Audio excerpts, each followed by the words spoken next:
today I'm going to talk about Luke 7 and what is known as the story about the Centurion slave. So I'm going to give you the how I understand it Southern Teresa sounding version based off the Amplified that I prefer as far as understanding goes. But for straight up reading, I like the New King James Version. But anyway, Jesus was over in a place called Capernaum, and there was a Roman military officer who commanded 100 men.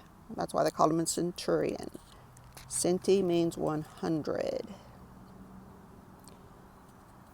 And this guy lived in Capernaum. And he had a slave who he cared much about. The slave probably was like a family member. Obviously he was like a family member. He'd probably been with the whole family since he was a child. Probably grew up with this guy. He was probably like his best friend or another brother. The slave was sick and dying. And the Roman officer had heard about Jesus, so he sent some of the Jewish elders from Capernaum out to find Jesus, to ask him if he'd save his slave. So when the elders got over to Jesus, they asked in earnest. They were like, man, we're serious. Come, this Roman officer is a good guy to us. He's built our synagogue with his own funds. This Roman centurion is worth your time to go to his house. In other words, they're kind of thinking of themselves too, because this guy's done a lot for him, and he's like an ally for a Roman. So if Jesus heals his slave, then it even helps them out more too. And I'm sure Jesus picked up on that. But he's going, because that's what he does. He heals people. So he went with them, and as he got closer to this guy's house, that Roman centurion officer sent out some of his friends that I guess were there with him, consoling him about his sick friend. He sent him out to give Jesus a message before he got to the house. He's like, Lord, don't trouble yourself to come under my roof. I'm not worthy. I'm not worthy you come beneath my roof. This guy knows who Jesus is. Knows well enough that he's a Roman. He's a Gentile. This guy is the Son of God, and apparently this fellow understands this. He's like, don't come under my roof.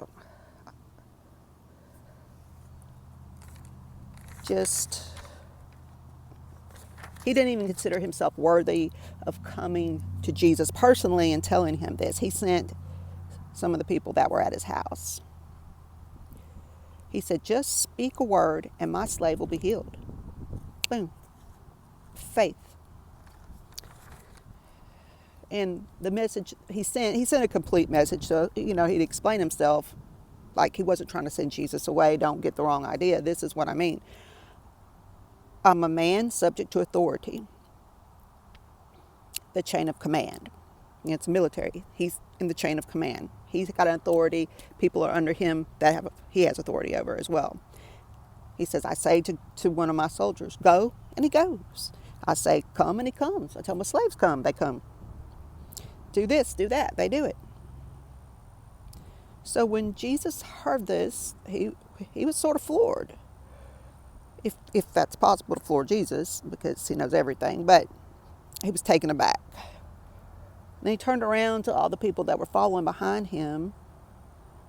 The crowd that always, when he went somewhere, there was always a crowd started following him because they figured out who he was. And he spoke to them, and he's like, in all Israel, I have not seen faith like this. No such great faith as the faith this guy has. So he sent the centurion's messengers back to the house, and when they got there, the guy was completely healed. So I think on this then, how many of us go outside of God to fix things? Not just healing, but anything. I'm not saying if you're sick, don't go to the doctor. Doctors are here for a reason. God gave them healing talents. Most of them anyway. How many of us anxiously fret and worry over things as if we can make them better? Me. I've gotten better at it, but it still happens. None of us are worthy for the Lord to enter under our roof, but do we have the faith to simply say, I know you'll take care of it? And I catch myself fretting over something. How's this going to get taken care of? What's going to happen with this? What's going to happen with all this behind me? Who's going to end up with it? Where's it going to go? Just a variety of things. And then I got to stop myself and say, like, God already knows what's going to happen. And He, and maybe what happens is better than what I want to happen.